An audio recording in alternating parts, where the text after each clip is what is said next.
It's the final episode of Season 1 of our realistic Crystal Palace career mode featuring ChatGPT, and the last few games of our season could go a long way towards shaping the future of the club. From an outside perspective, that might not seem to be the case. We are guaranteed to finish mid-table-ish. We are currently in 12th position. We are not close to slipping into the relegation zone, and we are, of course, not close to reaching a European place either.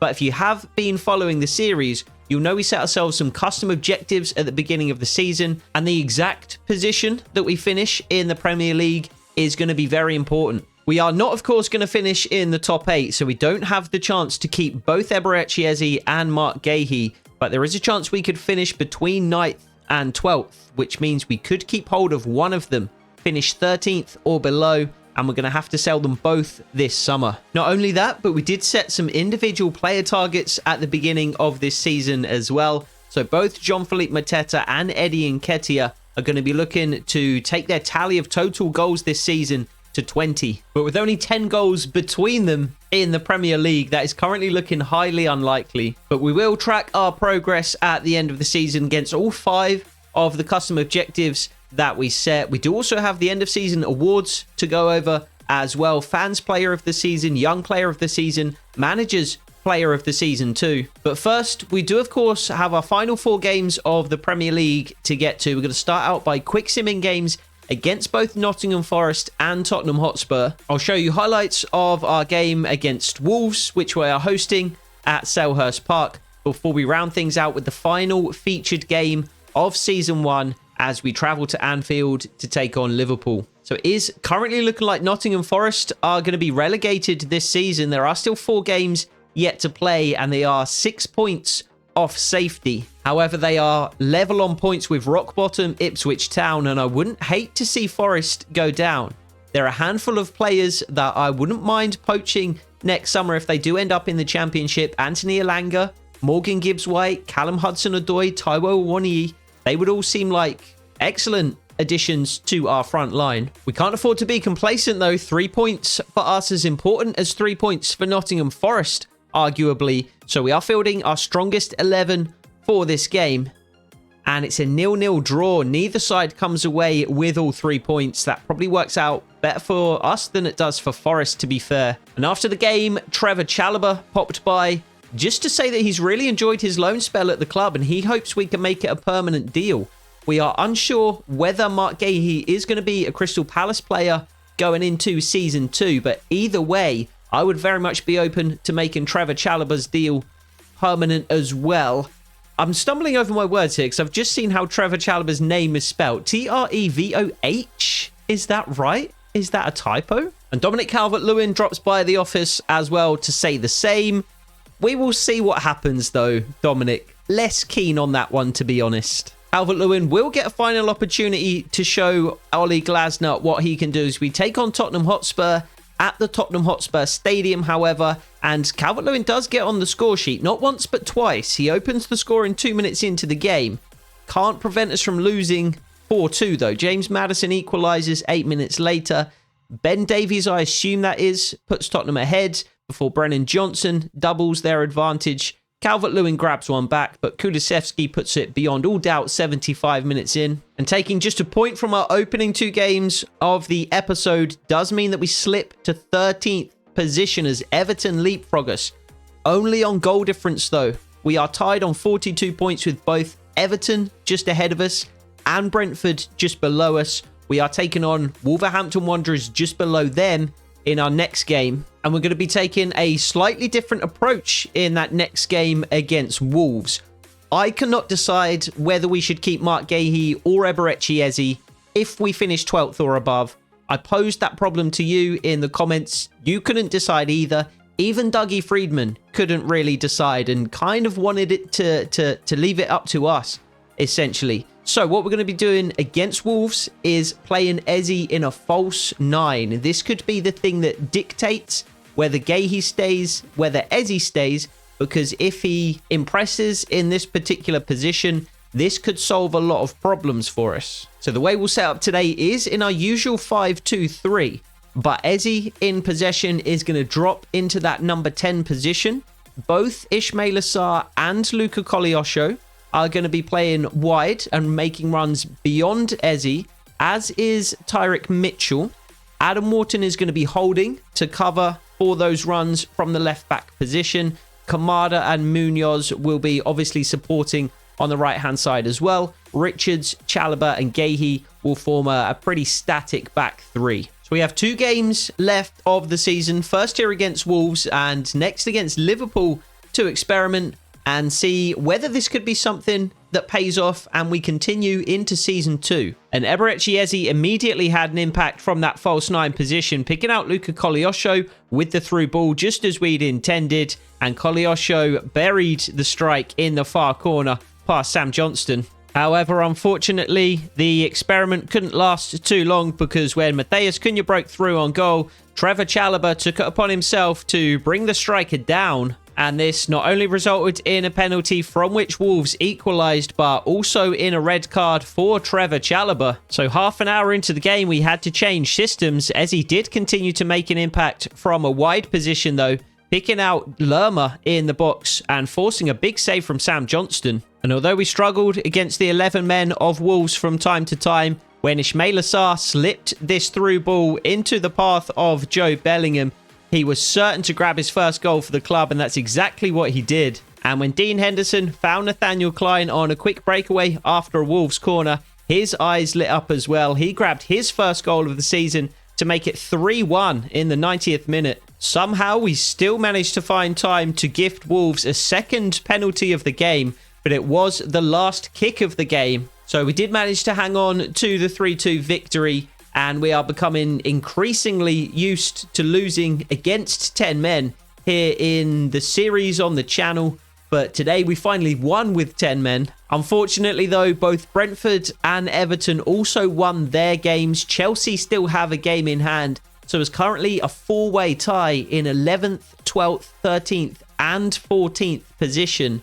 And we are taking on the league leaders Liverpool in our final game of the season. So unfortunately, it is looking more and more likely that we won't even have a decision to make when it comes to Eze and Gahey, but all we can do is try and put 3 points on the board and see what happens. So without further ado, let's head over to Anfield for our final game of Season 1.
So, game 38 of Season 1 here in our realistic Crystal Palace career mode. And we are facing the league leaders. Because, well, why wouldn't we be? Big save from Dean Henderson early. I said in, what was it, the last episode? The episode before? The last episode, I believe, that I was worried about an absolute drubbing at the hands of Manchester City. We didn't end up seeing that. We actually ran them very close and deserved a point. Didn't get one. Lost 2-1. But I have a feeling, based on Liverpool's start, based on past FC experience versus Liverpool, I have a feeling today is going to be the drubbing. Again, we will try and avoid it, but there's a distinct chance that we may not be able to. I think Luka Kolyosho was offside. He's actually not.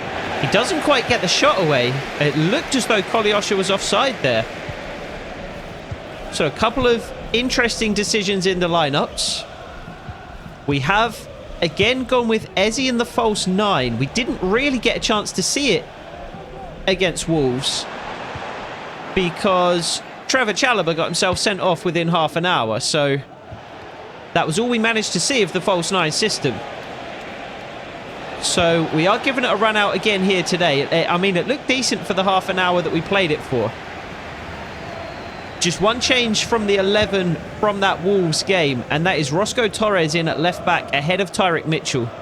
I just think Torres has been better than Mitchell this season.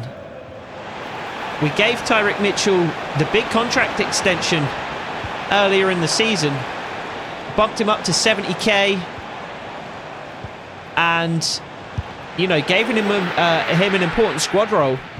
He challenged Daichi Kamada. And now here's where we want to break with Eberechi Eze threading the ball into the likes of Luka Kolyosho, who strikes across Alisson's goal.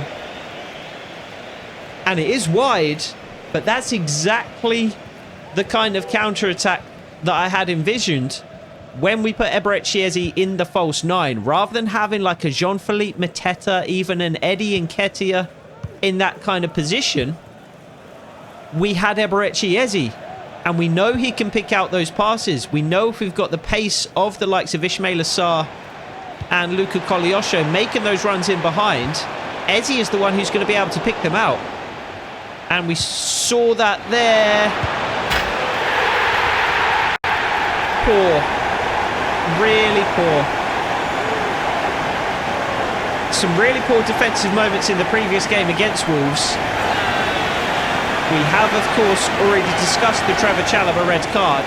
That also gave away a penalty, and we gave away another penalty late in the game. It's Adam Wharton this time, just failing to clear.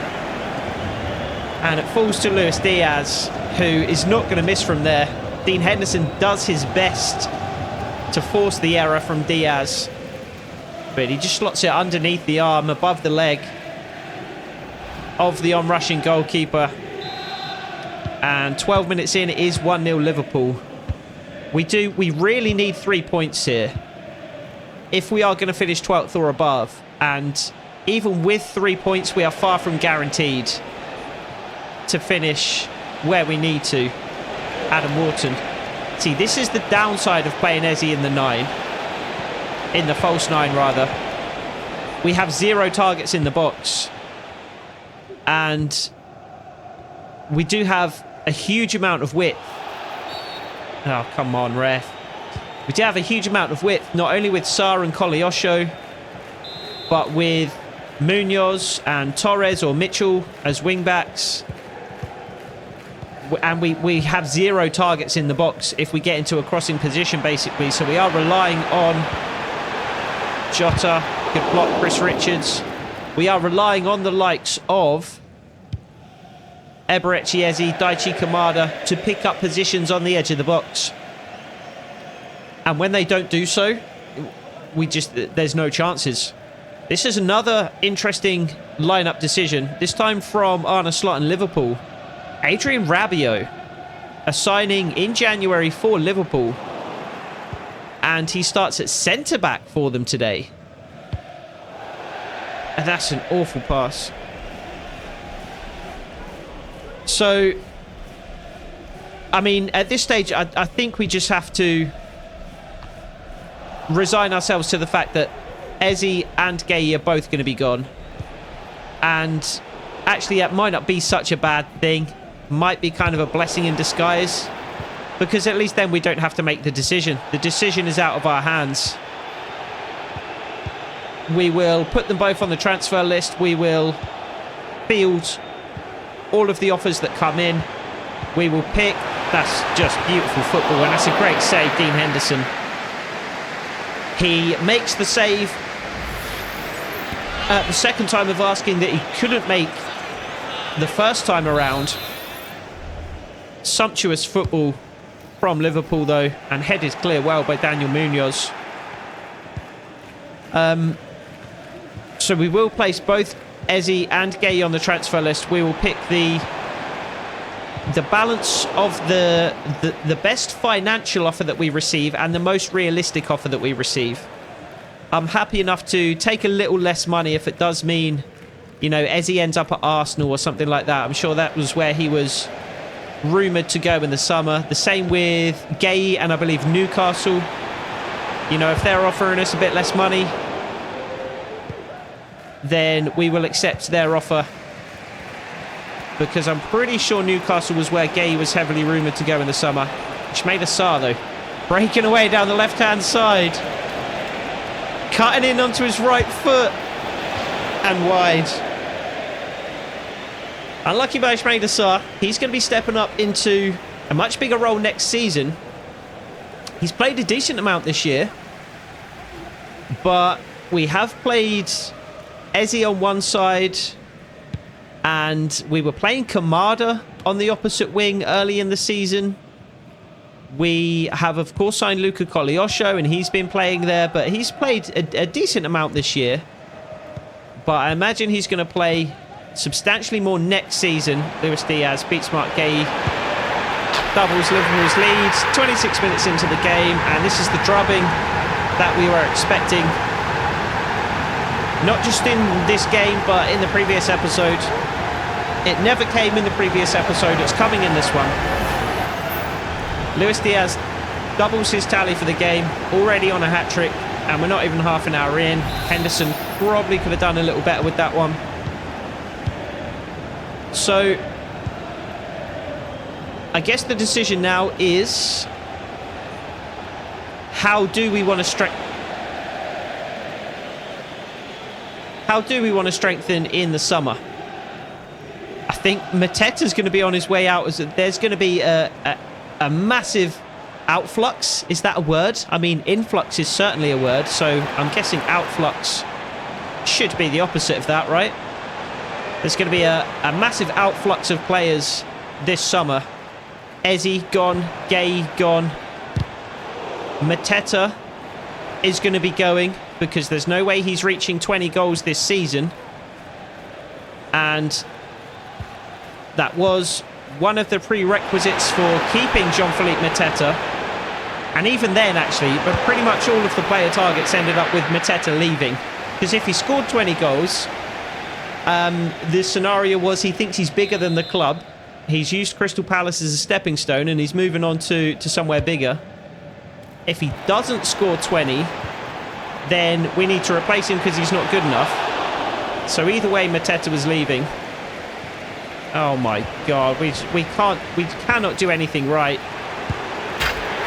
We cannot do anything right. Just mistake after mistake. Dean Henderson rolling the ball out to Liverpool on this occasion. Diogo Jota's hair is not that long nor that curly. Not sure what's going on there.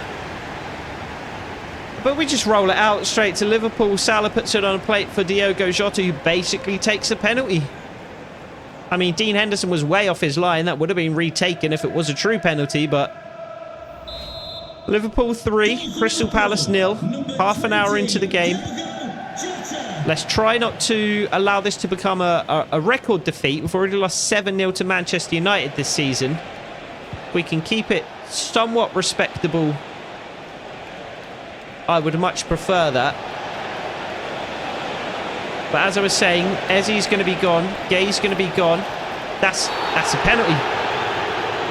Liverpool, give us a penalty. I never thought I would see the day. We had countless penalties given against us whilst playing Liverpool on FC24. And those were particularly painful because we were using Everton back then. And so it was, of course, the Merseyside derby. Eberechi Eze with a chance to bury it to make it 3-1. We've missed our last two penalties. We don't miss this one. Are you going to grab the ball? No, he's not interested.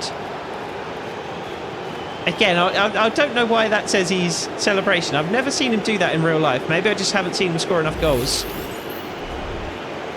But as I was saying, Ezzy gone, Gay gone, Mateta gone, Doucouré gone. I dropped him from the team several games ago, and he has not seen the light of day since. He is awful. Just slow, clumsy, can't pass, can't tackle, can't finish. I mean, he's a fine player in real life, but just in game, he's been absolutely trash. Roscoe Torres tests Trent Alexander-Arnold's notoriously poor one-on-one defending, but he does a fine job there. I think he's actually not as bad a one-on-one defender as people make out. It's more kind of positionally and other areas of the game in which he is somewhat deficient, I would say. But one-on-one, he's actually fine enough. I mean, he's not excellent by any means. Oh my God, that is excellent. And 40 minutes into the game, we've seen 5 goals already. 4 of them, unfortunately, in Liverpool's favour. And you can't say I didn't call it. 4-1 down by half-time. Certainly on course for a drubbing, and how is that not blocked by Lacroix? Lacroix he's basically scissored Mo Salah. Still he manages to get the shot away and picks out the far corner. So what's that? 2 for Diaz, 1 for Jota, 1 for Salah. Liverpool's front 3 having a decent enough game. Ismaila Sarr can't find Luka Koleosho. And Ezzy's been kind of anonymous in that false 9, but again, like, really, what is he supposed to do in this game? I feel like we haven't really had an opportunity to see the system properly, just because we were down almost instantly, and then we were 2 down very soon after that. And the game is kind of gone, and we have no possession, and Liverpool are just dominating us. Koleosho. 1 to beat, and it's Rabiot. Cuts inside. Can he get the shot away? Yes, he can. Blocked. I think it's Andy Robertson. And Eberechi will deliver the corner. Set pieces is going to be a big miss for Ezzy as well. He's our only really good set piece taker. I mean, Kamada is not awful, but he's really not great either. So I think potentially finding another set-piece taker to replace Ezzy in the summer would be useful. Trevor Chalobah, I certainly do want to bring back on a permanent deal, especially now that it does look like Gay is going to be gone. And I think Chris Richards is decent enough. We can think about replacing Chalobah with another centre-back. I'm not so sure that we need to be honest. I think we just trust Chris Richards to step up into that central position. We push Trevor Chalobah out to the right, and then we continue with Lacroix on the left. And I think that would be a perfectly fine centre-back trio. Jota, good save, Dean Henderson. And I think I'm leaning towards bringing in a young centre-back. Of course, it's not entirely up to us. We have to check in with Dougie Freedman, but of course, the manager does have some say, at least at Crystal Palace, it seems.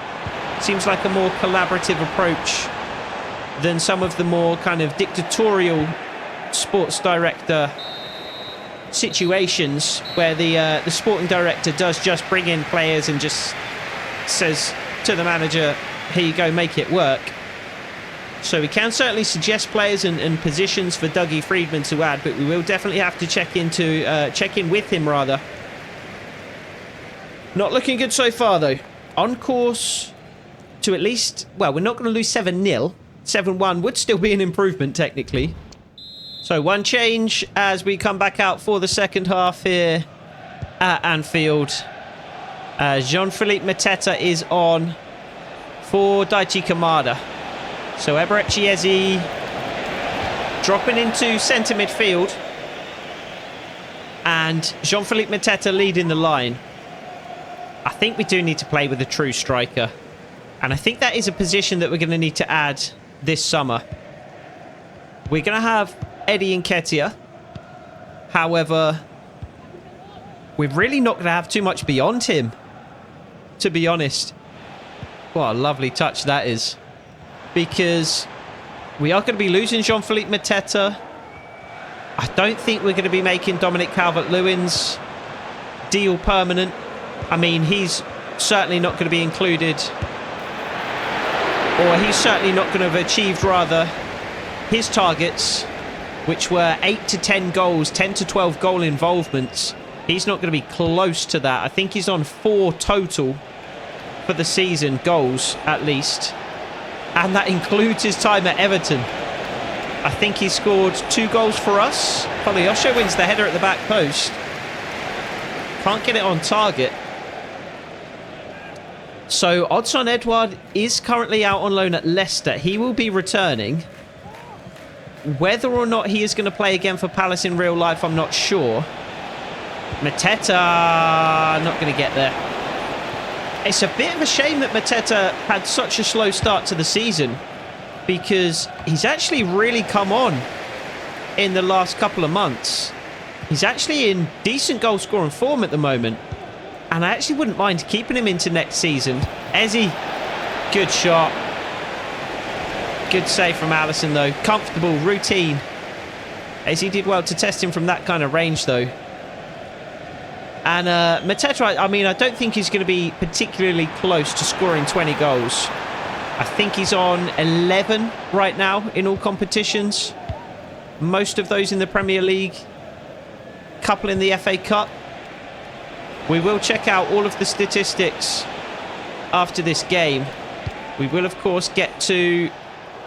a little bit too much on that. We will, of course, get to end of season awards as well after this game. You guys have been voting on Fans Player of the Year, Young Player of the Year as well.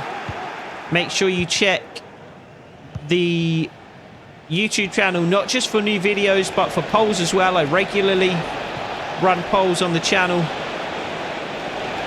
Roscoe Torres finds Mateta. Good strike.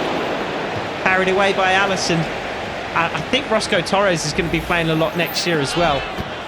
Like I said, I think he's just been better than Tyrick Mitchell, who is good defensively, but he just doesn't offer the same going forward that Roscoe Torres does. Again, good strike by Koleosho. I'm also excited to see what Koleosho can do with a full season under his belt at Crystal Palace. The same can be said for Joe Bellingham. Scored his first goal for the club earlier in the episode, and could be a good option alongside Adam Wharton if we wanted to play Daichi Kamada in the Eberechi Eze role a little bit more next season. Daniel Munoz. Koleosho once more is offside. Unfortunate. Conor Bradley was that on. Tyler Morton off. Matty Cash on for Liverpool. Another interesting signing. Adam Wharton finds Roscoe Torres. Marauding down the left-hand side as we so often see him do. Mateta can't win the header. It's been a much better second half. And Eze can't quite get the shot away. And is now injured. This is one thing I'm not going to miss about Eze. He's constantly injured. Again, not so much in real life, but in the game he has been... what has he played now? 10, 12 Premier League games this season? Really not good. Jota looking for his second. Luis Diaz somewhere looking for a hat-trick. Great challenge though by, I think, Chris Richards. Roscoe Torres again is away on the left-hand side. Ismaila Sarr up ahead of him. Sarr is onside. Oh, and Mateta just needed to run into that little gap. Ismaila Sarr cut in onto his right foot. And it was begging for Mateta just to make that little diagonal run. Not sure Sarr would have got him the ball, but that was the run to make. Good challenge, Daniel Munoz. Let's make another change or two here before Liverpool take the corner. They will do the same. Szoboszlai coming off and Chiesa coming on. Another big signing for Liverpool. So 2 changes for Oli Glasner. Eberechi does leave the field, as does Adam Wharton. So a double change in centre midfield. Joe Bellingham and William Davidson on to replace them. Joe Bellingham beaten. Matty Cash. Again, good football by Liverpool. Again, parried away well by Dean Henderson. Mo Salah to deliver the corner once more. Daniel Munoz. Much better in the air than you would anticipate. And I think it's going to be a Crystal Palace free kick, and it is. Was worried for a moment there we'd given away a 3rd penalty of the episode. Davidson, poor touch.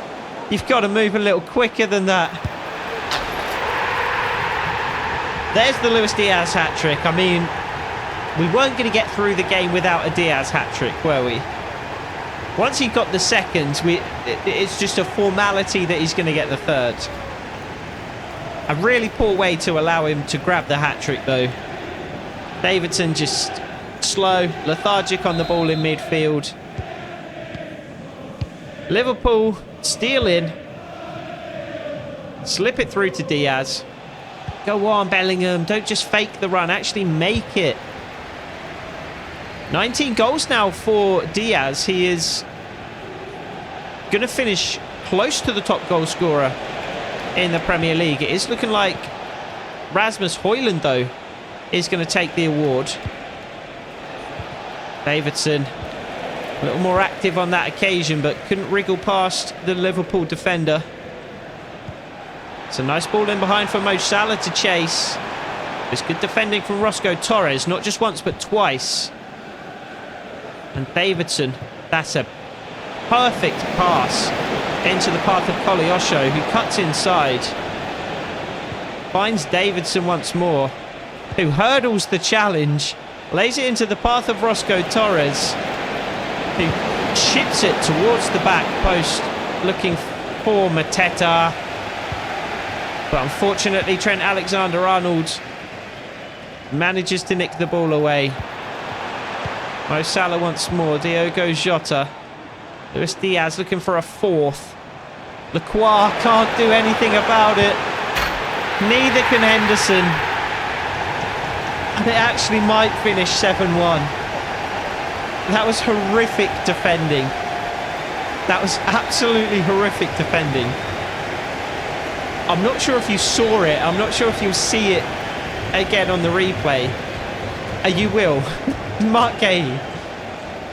I'm obviously trying to tackle Diaz with Lacroix, but Diaz beats Lacroix so quickly that I've changed player before the tackle is even registered. And then Gay is just left lunging at air on the edge of the penalty area, whilst Diaz... Oh my good lord. Get us out of this game. We have not been able to do anything right. Oh my god, I thought that was the 7th. Mo Salah looking to grab another. Nobody's going to want to leave the field for Liverpool in this game, because the goals are there for the taking. Luis Diaz might finish top goal scorer by the end of this game. Davidson. Richards. Let's just... Oh my god. I was going to say, let's just keep the ball. Let's just try not to embarrass ourselves any further. And we just pass it straight to Liverpool again. I mean, I guess once the 2nd goal went in, heads went down. We've got nothing left to play for. Koleosho. Oh, come on. I clearly have position there. Koleosho. Munoz outside him. Munoz too slow to make the run. Koleosho can't keep it in. Liverpool make another change with 10 minutes to go. We just need this game to be over. It's doing nobody any favours staying out there, except potentially Luis Diaz, because he does have a chance to become the Premier League Golden Boot winner. Luis Diaz wants to carry on. Everybody else just wants to go home. This will secure the title for Liverpool as well. It's going to be 81 points. Enough to win the Premier League. That feels like not very many points. I think they have 4 losses and 9 draws potentially. Which is a lot of draws. Surprised that Liverpool can win the league with that many draws. And so I guess 13 out of the 38 games that they failed to win. Seems a little high. Lovely turn from Salah. Lacroix deals with it on this occasion though. Lacroix is so quick. That's the one thing that we don't really have amongst our other centre-backs is real pace. Beautiful feat from Ismail Assar. Continues his run. Joe Bellingham. Ah, Sarr. Again, we just need that little run in behind. I mean, Ismail Assar is our left winger, to be fair. Like, we can't really expect him to be making that run, but where is Mateta in that case? Somebody should be there making that exact run. Great challenge from Chris Richards. And there's a big switch of play on to Ismail Assar. If we can get it there, Trent deals with it. Does fall to Mateta, though. Roscoe Torres. Finds Davidson. And Munoz on the far side. Nods it down to Koleosho. Can we grab a goal back? No, we can't. Big save, Alisson. I mean, how much difference does 6-1 versus 6-2 make anyway, really? But grabbing another goal for Koleosho wouldn't have been the worst thing in the world. I think we have to increase our goal-scoring output next year. I think we're going to be fine. I mean, I say this in a game in which we've conceded 6 goals, but I think we're going to be fine defensively next season without Mark Gay. A bold statement, I know, given the scoreline. But I think we're going to be fine next season without Mark Gay. I think if we can bring back Chalobah, Chris Richards, Maxence Lacroix, Munoz at right back, decide what we want to do at left back, then I think we're going to be more than sufficient, especially with the likes of Adam Wharton, William Davidson, even Joe Bellingham in front of that back 5 as well. I think we need to score more goals next year. Nobody in the team has even really been close to double digits this season in the Premier League. Mateta wins the header, can't find Koleosho. So I think that's where we need to look to improve in the summer. Luis Diaz, of course, gets the match ball. He almost got 2 match balls, if that's possible. Very disappointing way to finish the season. It's not something that we didn't expect, but it's something that we hoped to avoid. Unfortunately, unable to do so. So we are going to finish below 12th position. We are going to have to sell Eze and Gahey. And it's heartbreak on the final game of the season as Everton, Chelsea failed to pick up points. So just a draw against Liverpool would have been enough to secure 12th position. I mean, it's a tall task travelling to Anfield and coming away with a point, but Everton lose 4-1 to Newcastle. Chelsea lose 2-0 to 19th position Nottingham Forest, who are condemned to relegation this season, along with Southampton and Ipswich. One big upset. Everton losing 4-1 to Newcastle, not so much, but it is a big scoreline. As we said, Liverpool do secure the title with that 6-1 victory. 81 points. Aston Villa finished second. Manchester City down in third on just 73 points. Newcastle grabbed the last Champions League place. Man United, Arsenal, 5th and 6th. And then you got West Ham, Spurs, Brighton, who had a really bright start to the season. Fulham round out the top half. And then you got Brentford, Everton, Chelsea. There we are in 14th position. And then Wolves, Bournemouth, Leicester avoid the drop just about. Probably on the final game of the season by the looks of it. Southampton, Forest and Ipswich to go down. Burnley and Leeds will be joining us in the Premier League next season. They earn automatic promotion from the Championship with 98 and 94 points respectively. Hull City just losing out on an automatic promotion place, just a point behind second place Leeds. They will, though, be the primary seed for the playoffs, and Norwich, Luton, and Sheffield United will join them. Chelsea, despite having a disappointing Premier League campaign, do win the FA Cup. They defeated Brighton 1-0 in the final, and it was Aston Villa neck and neck with Liverpool for the Premier League title. Liverpool came away with the big one, but Aston Villa did manage to grab a consolation prize, winning the Carabao Cup 2-1 over Liverpool. AC Milan versus Barcelona is your Champions League final, whilst the Europa League was won by Oliver Glasner's former side Eintracht Frankfurt. We said earlier in the episode that Nottingham Forest getting relegated is going to make it easier for us to poach one or two of their players that we might be interested in. The opposite is the case here. There's a couple of Eintracht Frankfurt players that look intriguing. It's going to make it more difficult to sign them now that they're going to be playing Champions League football next year. As for your statistics, it is going to be a split golden boot in the end, not between Rasmus Højlund and Luis Diaz. He didn't quite grab the goal that he needed. He would have needed 2 more against us to be in with a shout, but Anthony Gordon actually scored 22 goals for Newcastle United. Ollie Watkins led the league with assists, and Daichi Kamada is actually in third with 9 assists. I had no idea he had grabbed that many assists this year, but Ollie Watkins leading the way is certainly interesting.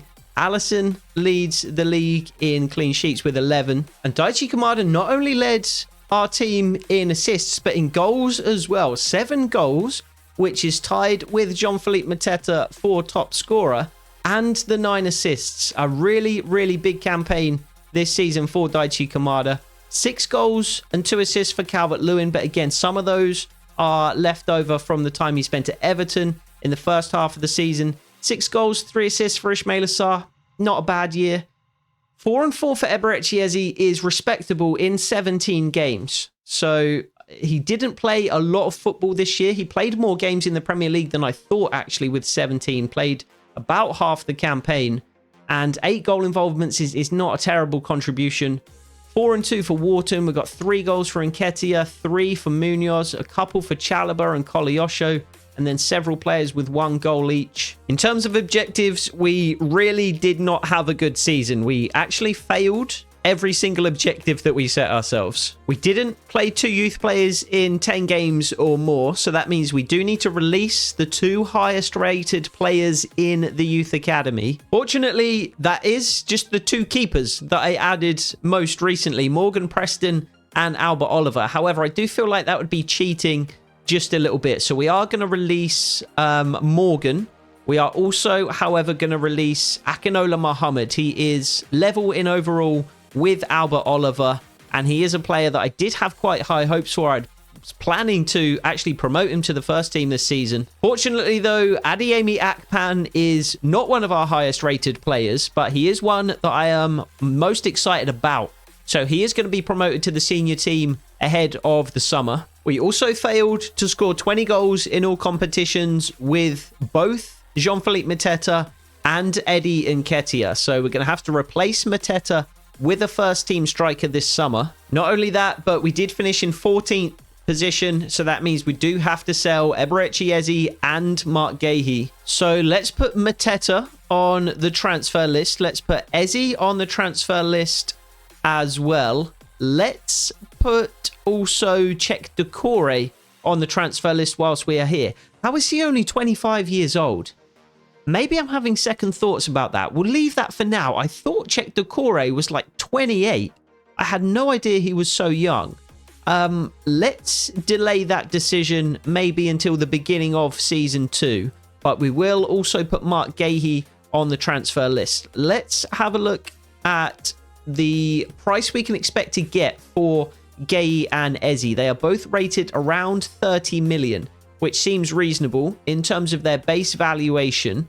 We are obviously going to be asking for more than 30 million to get a deal over the line, though. And then finally, we did fail to make the semi-final of the Carabao Cup as well as the quarter-final of the FA Cup, so we're going to have to play the strongest available 11 in both of those cup competitions next season. And we will be getting into the end of season awards momentarily, but just as I was grabbing the statistics for the end of season awards, Odsonne Edouard actually led our team in goals scored this season. Of course, he didn't score them for us. He scored them for Leicester City. But 10 goals and 2 assists in 18 games. I'm thinking potentially Edouard plays in a Crystal Palace shirt again next season. As for the end of season awards, as voted for by you, the fans' player of the season this year is Daichi Kamada. He scored 8 goals, got 10 assists in 39 games for us this season, was influential, was versatile, played a number of different roles, and is going to be an important player heading into season 2. Again, as voted for by you, the young player of the season this year was Adam Wharton. He played 35 games for us, scored 4 goals, got 2 assists, but of course, goals and assists aren't really his game. He was influential defensively, protecting those back 3 centre-backs when Mitchell and Torres and Munoz were ploughing forward. And then Oli Glasner's manager's player of the season was Daniel Munoz. He played 41 games for us this season, which, tied with Dean Henderson, was the most amongst all first team players. He grabbed 3 goals and 4 assists from his right wing-back position, and that was even using him as a true wing-back rather than an attacking wing-back. And I think if we utilise a bit more of his attacking talents next season, he could be even better. And there'll be 2 additional awards next season. I like to do goal of the season, but I just wasn't on it enough, grabbing clips or at the very least screenshots of the wondrous goals that we scored throughout the season. So we will do that in season 2. There will also be a most improved player for season 2 as well. But with all that being said, there is one final thing that we need to do this season, which is to drop by Steve Parish's office and make sure we still have a job. So we've apologized to Steve Parish about the disappointing season. We didn't achieve any of the objectives that we set at the beginning of the year, finishing 14th, crashing out of both cup competitions, not playing any youth academy prospects in the first team. But we did lose Eze to injury for the majority of the season. And after a shaky start in the first half of the year, we did look a lot better after January, once we'd added some young talent to the side, once we've refined our direct counter-attacking system. And fortunately, Parish says that we definitely did disappoint. We were below expectations, but he also does recognize the context. And he says ultimately he's going to back us for another season. We've shown enough progress, especially in the second half, to suggest there's more to come. And it does look like we are laying the groundwork for something special. But I don't think we can afford another slow start next year like we had this season. We're going to have to make some big decisions in the transfer market this summer so that we can come back bigger, better, stronger than ever, and really make a push for at least a top half finish next season. So we'll look forward to that in the next episode and the next season of our realistic Crystal Palace career mode. I hope to see you there. Take it easy.